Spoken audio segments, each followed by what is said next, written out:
मी काढत आहे वालांचे शेंगा. अरे वा, छान. कोणाच्या शेतात आली का तू शेंगा काढायला? माझ्या आईच्या.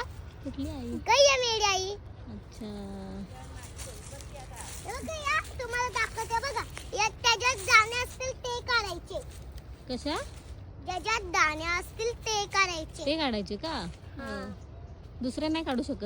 नाही, जे ओके. सगळे दिसतील तेच नाही काढायचे. आपण हात लावून बघायचं, ज्याच्यात मोठे दाणे ते काढायचे. अच्छा, असं आहे का? हा, माझी आई बघा कशी काढते. हम्म. ही बघ, हे बघा, तुटू. काय रे, आहे का? त्यांना आहे का? अरे वा, किती शेंगा काढल्यास ग तू? 5,000. 5,000? वा वा, छान छान. या माझ्या शेंगा आहेत. हे मीच खाई शिजवून, या कोणाला देणार नाही.